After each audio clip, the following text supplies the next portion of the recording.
to Monster Men. Ah! All right, Hunter, introduce our special guests for today. This is a big episode.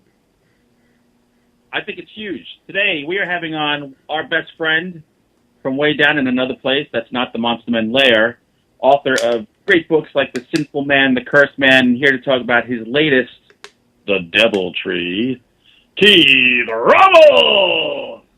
Arr. Nice. How you doing, guys? Good. And then there's somebody unseen. Who is that man? The Invisible Man. Hunter, can you hear us? All right, we also have Lawrence Knorr is on the line. He's on the telephone, called in. Lawrence, what's your title there? I don't have your official title. I guess you could call me the owner of Sunbury Press. So we got the big guy from Sunbury Press on the phone. We're very excited about this. So this is Keith and his boss. So Keith has to behave himself. This is one of my worst behavior, by the way. I watch these. That's why I'm on. We need to control him a little better. See, Lawrence can't be on video because he's on his yacht in Bimini with all the money he was supposed to pay Keith. There you go. Actually, I'm in a secret location in Switzerland, counting the gold. He's hiding in a spider hole. Yeah, it's good that we have them both here because we can talk to Keith about his book. We can talk about the upcoming movie for. We'll talk about that later. Make it a surprise, and we could also talk to Lawrence about what's going on with Sunbury Press. Awesome. So Keith, why don't you kick things off? I love the premise of this book. So tell us the name of the book and a little bit about what it's about. All right, the name of the new book is The Devil Tree, and it's about a legend here in Port St. Lucie, Florida, that I never knew about. And the house that I'm staying in is approximately less than a mile away from this legend. Wow. And it's a tree that a serial killer allegedly buried two bodies beneath the tree. And two fishermen found a body, and then they exhumed two bodies. And it was before, currently right now it's a park, but this was before it was turned into a park. And then what happened is they exhumed the bodies, and then they ordered the tree to be cut down. And this tree is allegedly haunted, or the devil tree. And when they went to cut it down, all the chainsaws didn't work to cut it down. A two-man saw, all the teeth sheared off of this two-man saw. They tried to burn it. It wouldn't burn down. The tree does have some axe wounds in it. I've been to the tree. It's pretty interesting. I have some interesting pictures inside the book and stuff. And there's some legends that a father was trying to cut down one of the branches because a kid fell out of the tree, and the branch fell down and killed the father. So there's a lot of legend around this tree and it being haunted and it being impossible to kill. Is this tree on private property or is it in a park? It's in a park, so and it's very hard to find. It's when you go into the park, it's actually kind of interesting because it's just it's welcome to Oak Hammock Park. Here in Port St. Lucie, it's within residential area, so it's kind of like hidden.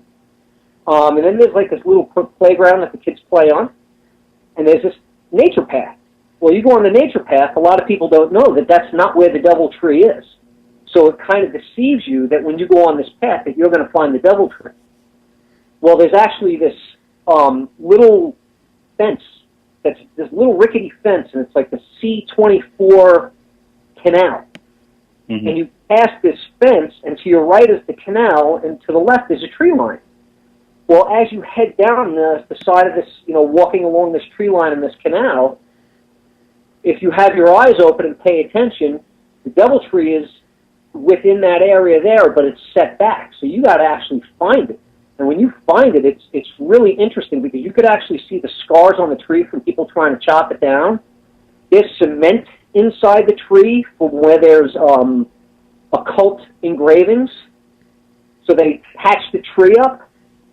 Oh wow! So it's pretty interesting, and it's an eerie looking tree. It's definitely an old tree. I didn't really feel anything being around the tree. I touched it, I danced around it, I prayed. I didn't get any negative feelings, but it certainly makes for an interesting legend. That's for sure. Now isn't Port St. Lucie the town where the Mets do spring training? That is correct. So could that explain why the Mets suck so bad? That's the curse.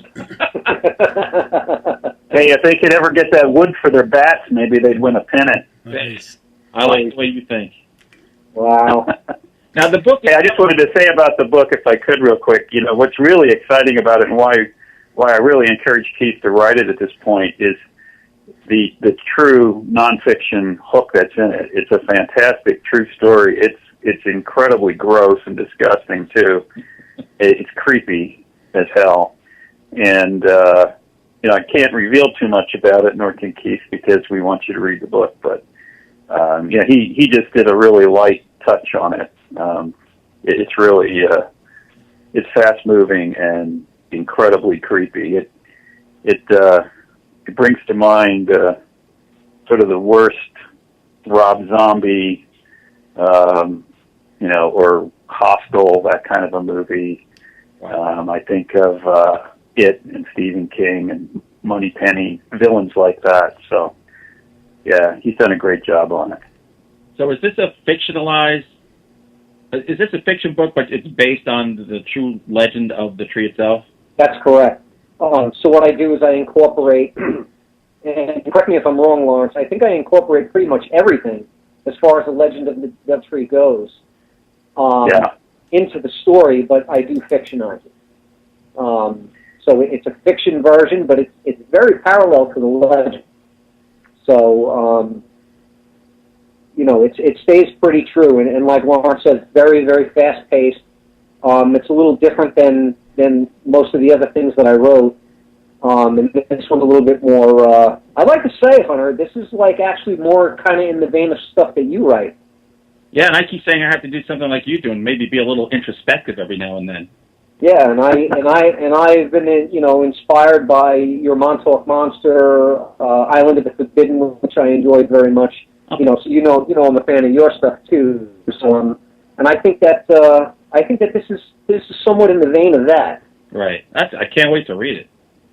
I mean, I read the legend that you sent me a link to read about the legend itself, which is creepy, and it made me think because it's talking about that, you know, they've seen satanic rituals going on over there. Yeah. And what's it called? The Devil's Path. Yes. Okay. Here, where I am in Yonkers, New York, we had the Son of Sam, David Berkowitz, serial killer in the 70s. And he was part of a satanic cult that's in a nature preserve. And when you would walk down these steps down by the Hudson River, and then you'd get off the steps into a path, and somebody had put on a tree the Fiend's Path. Oh, interesting. And, you walk down that, and aside from people, whatever they would do, there are old tunnels into the side of the earth. Oh, there. Wow. All kinds of weird people that call that home. I went down there once, and I swear to God, I ran. Yeah. You know, there's a settlement of whack jobs living down there. So it made me think of that. I was like, oh, wow. Because that was creepy, too. So next time I go to Port St. Lucie, I got to check it out. Yeah, you know, next time you come to Port St. Lucie, look me up. Definitely. Right in the backyard over here, and I'll take you to the Devil Tree. And also with the release of this, you guys are also going to see like a mini documentary that I'm going to film. Wow. The tree. So I'm going to be at the tree, and I'm going to be talking. It's going to be me there, and I'm going to be talking and showing you or the readers, you know, the wounds on the tree and the surrounding area of the tree, and that's going to go hand in hand with the release of the book as well. That's a great idea. So yeah, it's pretty cool. I have a question for you. There's a place up in Gloucester, Mass. called Dogtown, which is a wooded area, and there's these rocks that have different words on them, I forget, like compassion or meditate. I can't remember what the words are, but they're like these esoteric words. So it's kind of an interesting, eerie place. There's another place where there's supposed to be like in Ipswich, Mass, where there's a devil footprint in a rock. And then I've been trying to find the name of it. I went in North Carolina to a place that was called like the Devil's Stomping Ground or something like that. I'm going to look it up while we're talking. Which is in one of those urban legend books, like the Weird New England. It was the Weird Carolina book. My friend who lives down there, we went down and hiked into this. We drove, found it. You had to hike like just a few, like 100 yards into the woods to get it. But it was basically it looks like a fire ring, where they say it's cursed and all this stuff happened, and nothing will grow there and everything. But when I got there, what we found was basically like a bonfire pit with beer cans and stuff like that. So I was wondering, in all those places I mentioned, there's an element of the supernatural possibly being there, but then it also inevitably seems like it attracts kids who want to drink beer and smoke pot. Does that happen in that park there? Yes, it actually even says that for a period of time, because these crimes took place in the early 70s, so that's when they were having problems with the satanic worshipers and stuff like that. So it was drawing, the undesirable of, quote unquote, the regular society. When you go there, when you guys see this documentary, you can clearly see where there was the occult taking place there. And whether or not that was done by the person that committed the crimes, or if that was done by people that came in afterwards to drink the beer and, to celebrate the deaths of these, unfortunate victims, I don't know. But again, you can see axe wounds in the tree. You can see where one of the branches was removed. You can actually see a scorch mark on the tree where the tree was tried to be burnt down and it wouldn't catch fire. So it's got some interesting things to it. It's got an interesting allure. It just seems like people never respect any property. Like if you go to Absolutely. Jim Morrison's grave or John Belushi's grave in Martha's Vineyard, they had to hide there's an actual like rock with his name on it, but that's not his actual grave because they had to deter people from disturbing his actual grave. Well, what did these people just do with what they do in Greece or whatever, and they took a Facebook photo of them engraving their initials or something? It's like, why bother? I mean, your initials are going to be on a stone sooner or later. Well said from the horror writer. Hey, you know something? This is an opportunity. This is a rare opportunity because we have you here with Lawrence, your publisher. Yes. Now, can you both tell us, how did you guys come about settling on this as a story idea for your next book? Keith, I'll start. Lawrence, you want to talk about that? Yeah, I'll mention that because it's funny. We talk about you guys, the Monster Men, quite a bit, and we're always talking about how many books Hunter's selling, the Montauk Monster, and he looks at your Amazon rankings, and he calls me up, and he's like, "Hey, I want to sell as many books as Hunter," and I'm like, "Well, you got a movie. I mean, come on, man." Exactly. So you guys are both doing well, but we're just I say, well, Hunter's got this nonfiction hook on in his book. This Montauk Monster's been on TV. People talk about it. It's legendary. Something really strange going on.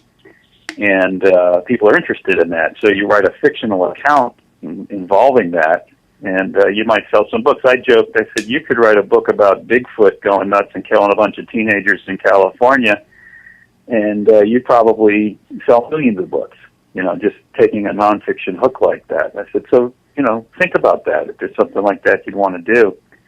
And I had no idea what he'd come up with, but I get this frantic phone call about this devil tree, and I'm thinking, oh my God, he's gone off his rocker. So I'll let Keith pick up from there. Lawrence, I do have to mention this part. I'm sorry. There's this part in the book, and I kind of left it out. There's a little necro in the book, and Lawrence is telling me, and he's saying, you got to put this in the book, man. He says, you got to put the necro in the book. It's part of the legend. You got to do it. And he goes, but when you write this necro part, I want you to do it with taste. So I'm like, write necro with taste? How do I do that? And then he gave me a pretty good explanation. And he says, Hannibal Lecter is eating people. That's true. And you didn't really get too grossed out about it, Right. So his approach on it was really cool, and it kind of opened up the door for me to do that. And then after I was done writing that scene, I remember sending him an email or a text, I don't remember, and I said, I need a priest and a cleansing or something. Because I was just... the movie Spinal Tap? Yeah. So they were talking about, there's one of their album covers was considered sexist, Smell the Glove. And it's because they're making the woman smell the glove. And they said, if she was making you smell the glove, then it would be okay. That's true. Because you're so that's basically, you got to take that approach with the necro. Yeah.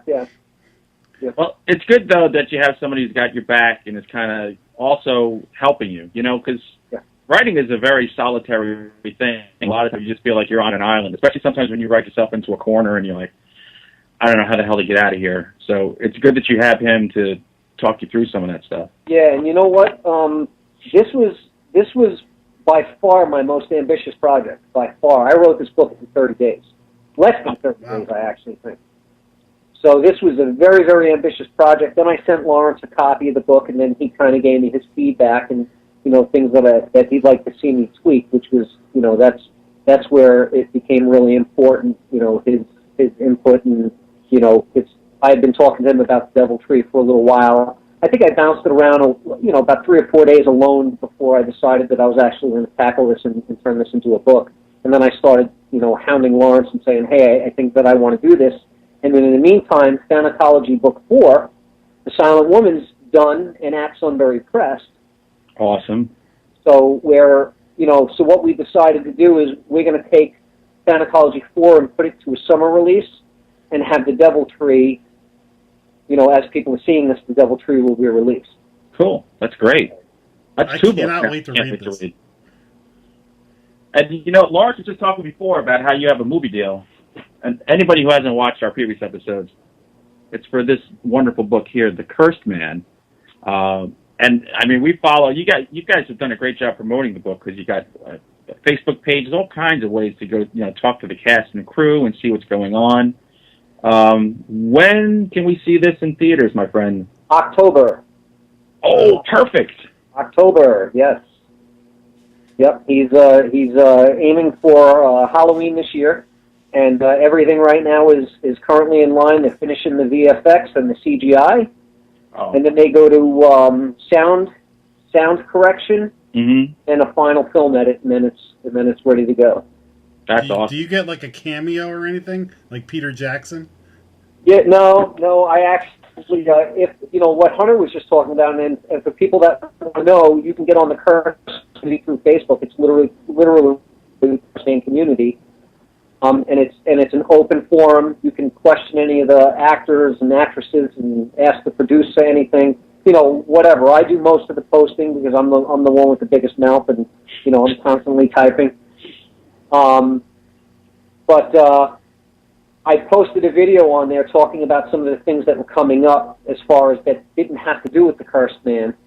And underneath the post, I put a message to Jim Perry, who's the producer director, picked up the Cursed Man, and got all the investors involved and what have you. And I said, hey Jim, do I look fair enough on camera that I can get into the next film? Right.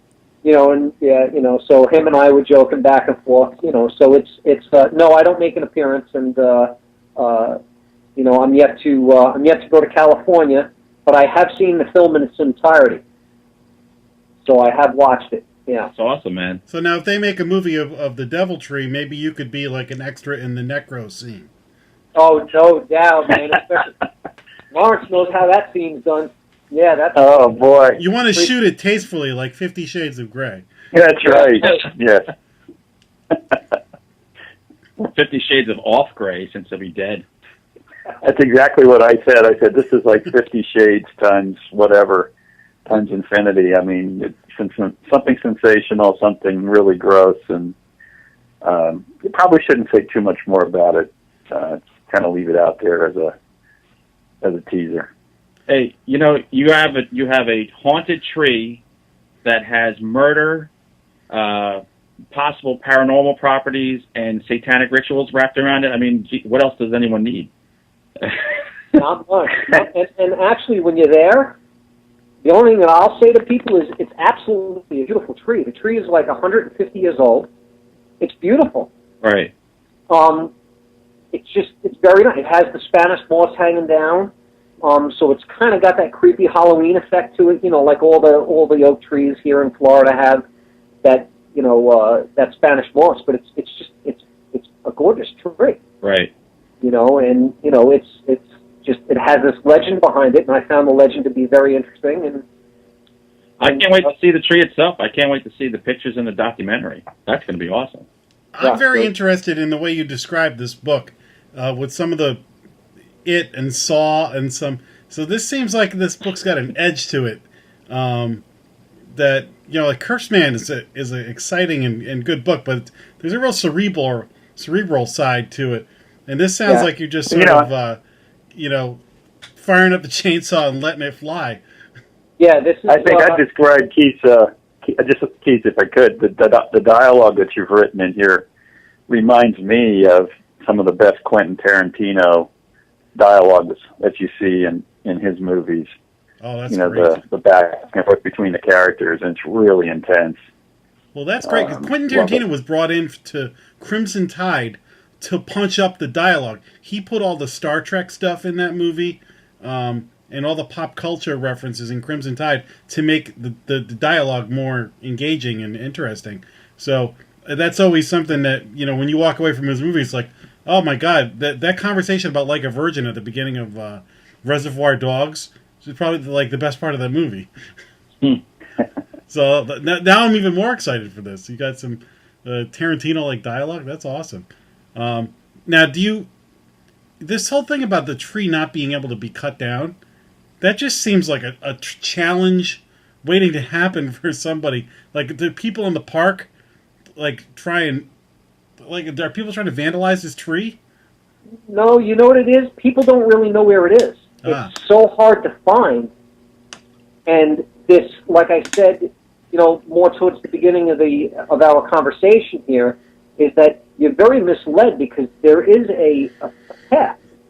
And you could go on this path, and that's where you think the devil tree is, and it's not there. The devil tree is hidden inside the forest. Right. So you've got to be very specific and know where this tree is. I so happened to run into a local person that knew where the tree was, but they were very reluctant to show me. And they actually asked me why I was looking, and I told them, well, I'm a writer, and I'm looking to write an article on this. I didn't get into the whole fact that I wanted to write a novel. I just said I'm looking to write an article on this, and it's just something that's intriguing. Right. You know? And then the person reluctantly took me to the tree and did not stay with me, and they did not walk up to the tree. It was interesting. And I said, will you talk to me about it? And they said, no, I don't stay around that thing. And I do you asked them, and they said, a picture of you with the tree, and even better, do you have a selfie of you with the tree?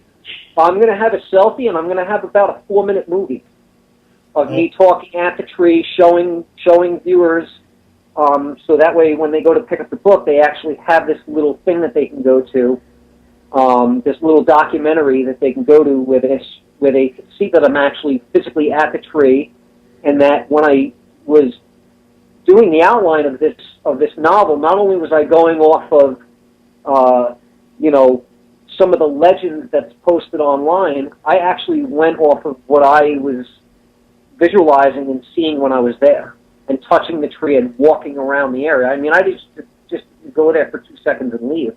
I was there for a good 45 minutes, looking at the tree, taking notes, you know, and even Lawrence says to me, you know, you should probably burn your notes when you're done, because some of them are, you know, it just has creepy things in it, you know. And, really? Yeah. So it's just, you know, real interesting stuff, real interesting story, interesting legend. You know, and it's like Jack said, you know, people should respect the site, and be respectful of the people that were murdered there. Mm-hmm. And you know, I do change the scenario in respect of the people, because of that. You know, that you're dealing with true crime, and you know, again, I wanted to put my fiction voice into it, but you know, kind of put the legend in there and get people interested and excited about the legend, because it's a pretty cool thing, and again, a beautiful thing. That's great, because I love all that. I feel like I collect legends, so that's one I'd never heard of, and I can't believe I never heard of that. I mean, It sounds downright evil. Now we're talking about the year in Monster Men and what we want to do, and we've got a couple of places. We're in the Connecticut, New York area, so there's some good haunted places we can go. And our White Lady Cemetery episode is like our most popular thing we ever did. So we've got some trips like that, and this is exactly the kind of thing that we seek out to go. But when we went to the cemetery, we were very conscious of respecting the grounds and not being obnoxious and running over things and all that. Because you just see a lot of these places, you can't go to them anymore because people abuse it. Yeah, you can't do that, and to me it's a respect thing too that people were murdered there. So to me it's a burial site. Yes, the bodies were exhumed and moved, but that's where people passed away, and that's and that's got to be, you got to treat that as respect the ground. There was an exorcism done on the tree. That's crazy. So again, I don't want to reveal too much. There was a lot of things done with this tree. The whole legend is really, there's a lot of fact behind it. There are some things that are kind of like, people are, it's iffy, it's legends say. But one thing that I will always do is maintain, respect for the site and the people that passed away there. And, I'm just a writer like Hunter and you, Jack, the way you write articles and stuff, and you do a lot of movie reviews and things like that. But I'll stay respectful and just dig at my imagination, and something that inspires me to write, whether it be the Montauk Monster or Island of Forbidden for Hunter or the Cursed Man or the Devil Tree for me, and then what's next? I don't know. Right now, my focus is on the Devil Tree and getting that out. Now, let's go back to the movie real quick, because every time you post something about the movie, I'm like, when's it coming out? When's it coming out? So we know it's October. Is this movie theaters? Is this DVD? Is it theaters? Sweet. So it's starting in California. The only thing that I can reveal at this time, not to be all secretive and stuff, and it's because the movie business, this is the way everything is. Everything changes very, very quickly. Mm-hmm. It happens very slow, but it changes very quickly. The only thing that I know is it's going to be released in theaters in California in October. All right. Now, where it spreads from there, I don't know. Overseas, whoever does the distribution and so on, once that's all finalized and taken care of, that's yet to be announced. But Jim told me it will be in theaters. I might have to make a business trip out to California in October. I'd love to be out there, and Jack, have you out there. And oh my God, that would be so awesome. And Lawrence, he knows that I want him out there, and I don't think I could keep him away anyway. Well, Lawrence, no. Lawrence, the one of our bucket list things is we want to do a show from your store in Pennsylvania. Yep. Oh, you're always welcome. Always welcome. Lawrence, I was talking to Hunter while we were having some of the issues getting everybody connected here about you mentioning to me that you wanted to do a signing with Hunter and I in the store. Yeah, and we could do that here, or we could do, I've also wanted to do an event for Keith in the New York area since he's originally from there. At some point, we need to do that. And, that could certainly be collaborative, too. Yeah, I'd love to get Hunter in there and, do some sort of event like that, because that would be just exciting to have, somebody that was Publisher Weekly's hot book read of the summer, rub elbows with the big author. I'm all retired now. Yeah, sure you are. I wish. No, we just had Keith here for our 10th anniversary. We had a big party last fall. Yeah. And we brought Brandon Gallagher in from Hollywood. He's the lead actor in the film, so he was here signing books too. And then we had a band play across the street at a venue that was big enough for that. We brought the band Bang back from the 70s. I'm writing their biography right now, and nice. What a story about them, but that's not related to Monster Men, so I won't go much into it. But they actually played live at Keith's party, our party for the 10th anniversary of Sunbury Press. So we were celebrating the movie Cursed Man and all that, plus the band. Yeah, that was a cool party. I wished I was there. Yeah, it was. I will say that it was very, very cool meeting the lead actor. Yeah, That was cool, and to see, I guess to see he was so appreciative of The Cursed Man, right. and of the screenplay and of the work that went in behind it, and and that's a lot of the behind the scenes things that people don't see. Mm-hmm. And just being able to see somebody that took a character that you dreamed of, and he brought it to life. And I got to tell you, and I'm not just saying this because this book is, this movie is based off of a book that I wrote and a screenplay that I did. But Bram absolutely kills the character. I mean, he kills it. There's parts that he hits so freaking good that he gives me chills.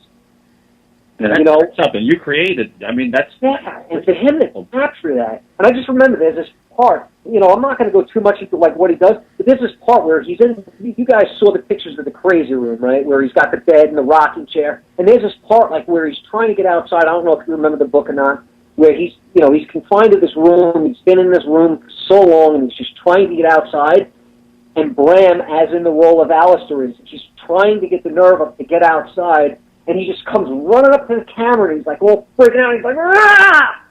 Damn it, I can't do it!" And he just slams himself down on the floor, and and it's just, man, and he makes the hair on my arm stand up, and just really captures the essence of the character, and does a really, really great job. Really great job. So that's high praise coming from the man who made it. Yeah, I'm excited to see it and get everybody else to see it too. So. I'm partial to the woman who plays Death because every time you've been on our show, she's had nice things to say on Facebook and has shared the link with people. That's Maritza. Yeah, I got to tell everybody that's Maritza Brickasack, and I will tell you that woman is awesome. She is. I've been speaking to her through emails and through Facebook and stuff, and she is a sweetheart. She works very, very hard. She's been in the business a long time. She does a great job as Death, does a great job as Alistair's mother. Just a real sweet woman, great actress, and I have high praise for her. Really, I mean... ever. What's that? She's the best Death ever. Yeah, she and not only that, a lot of people don't know that she does her own makeup, too. So the makeup that you see in Death, she does that all herself. That's impressive. Yeah. Yeah. So they actually had a professional makeup artist, and she does all of her own makeup, which I did not know until I started talking to her a lot. And then Jim posted it on the Internet Movie Database site, that he gave her credit that she does do her own makeup. So kudos to Maritza, and bravo for that brilliant part she plays. Jack and I do our own makeup, too. My blush isn't blending tonight. Nobody knows this, but we're actually 9-year-old girls. All of us. Now, before we wrap it up, since we have Lawrence on here, tell us what's going on with Sunbury Press. What exciting things we have lined up other than Keith's amazing new book and the movie? What else is coming up with you guys? Well, yeah, we've got a lot going on. I mean, it's a great time to be in the publishing business. There's so much change happening. Mm-hmm. Very dynamic. We're up over 200 authors and 400 titles now in a variety of categories, not just this horror, psycho thrillers, but it runs the gamut. What I'll say is some things, generally speaking, about publishing that have been phenomenal for us. We're having our best year ever. We're having our best month ever. In fact, sales this month, by the 15th of the month, already had exceeded our best month ever. So wow. I wasn't anticipating to have this good a year so far, and I don't want to expect that it's going to keep going this strong. But things are really picking up for us, and the growth has been great.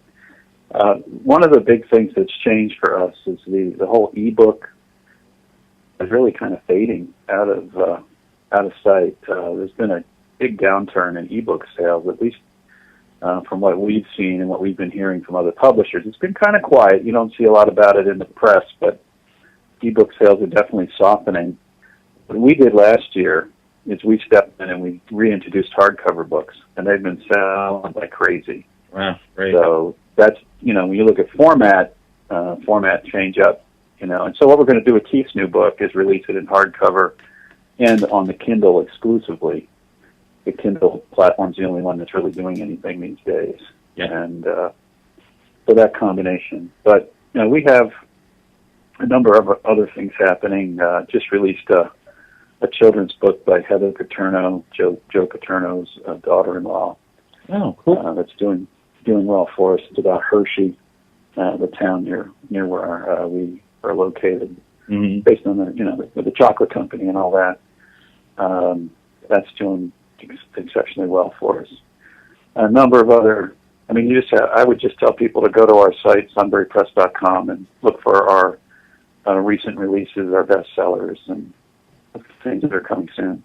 Yeah, you guys have a great lineup of authors and books. I mean, sometimes when I go onto that website, I just think if I could just, take a month off, take a leave of absence from my day job and my writing job and just read, I'd be in hog heaven. But I carve my space when I can to catch up. What's amazing about it is we get well over 1,000 proposals a year. We publish about 60 or 70 books, and a bunch of those books are from existing authors. So we're like rejecting 95, 96% of what we receive, and it's kind of sad to do that because probably 3 or 4 times what we publish, we have manuscripts that could be published by someone. We just don't have the bandwidth to do it. Right. There's good material out there, and the material that's coming to us keeps getting better and better.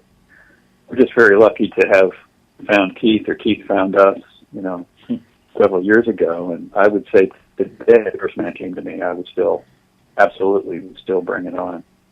It's still, I think, the best piece of fiction that we've signed to date. Wow.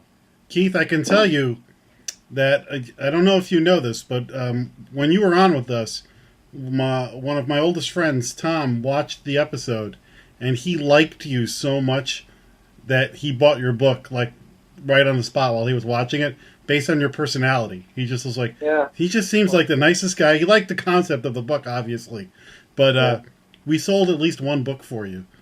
Well, I appreciate that. One book, one fan and Hunter knows it means everything. Just for somebody to pick up the book and take the time to read it, and and to invest their hard-earned money and themselves into our work is. Well, he got nervous because he knows that you sound like a dude who breaks legs for the Gambino family. I better buy his book. Can't take the New Yorker out of you, man. Well, that was just Jack. Thank you. That was a nice compliment, and to your friend, thank him too. That was a very nice compliment. Well, now he's got another book he's got to buy. So, Tom, if you're watching, get on it. Get cracking, buddy. How about an Amazon review next, buddy? Yeah. Oh, and something that I wanted to mention and capitalize on something that Lawrence was talking about. The Devil Tree is going to be released in a premium hardcover with dust jacket. And if you buy the premium hardcover with the dust jacket, you get a free Kindle download with that. Correct, Lawrence? That's right. Sweet deal, man. Yeah. So you get the free Kindle download with the premium hardcover. And the premium hardcovers, I have them in the Cursed Man, the Lurking Man, which, in my opinion, is one of my most underrated works out there. So please, anybody that has not picked up the Lurking Man, take a look at that, please. That is an amazing book, in my opinion. It's phenomenal. Yeah, I think that's just so overlooked. And the Sinful Man, those are all premium hardcovers too. You can get them going to sunburypress.com. Lawrence limited the print run to how many on the first print run? 1,000. It was 500. 500. We wanted the first edition. We wanted it to be like a collector's item, so we kept the numbers at 500. And you can get that at sunburypress.com. I'm going to cash in some stocks and just go drive over to the store. Yeah, you're only a couple hours away. Exactly. I can make it. Well, we're definitely going to make a trip there. That's on our that's now on our to-do list for this year. So I'm very excited. This has been really great, guys. I think let's wrap it up. We're just about at that time. So anything else you want to add? I would just like to thank both of you for being on. I wish we could go on. We'll have you on again.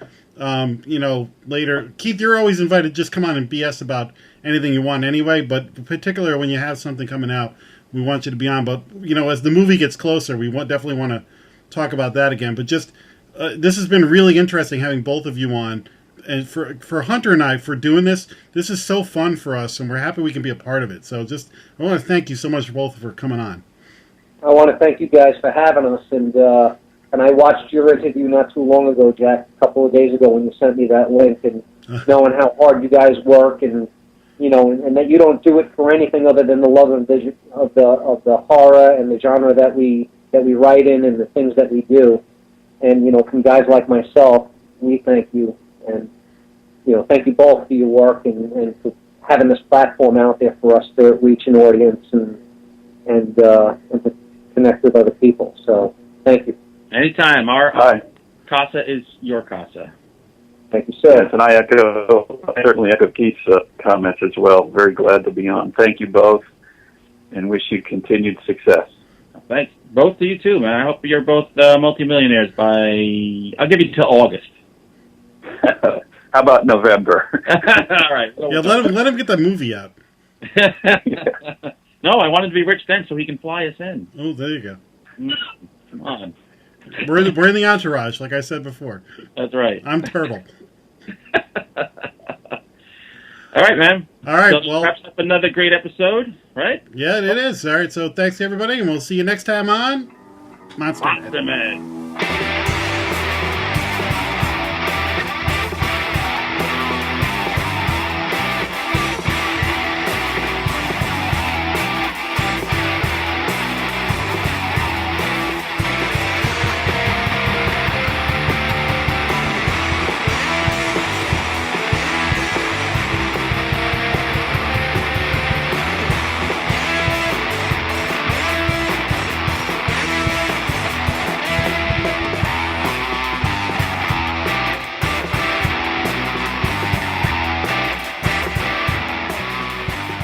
Grr, arg.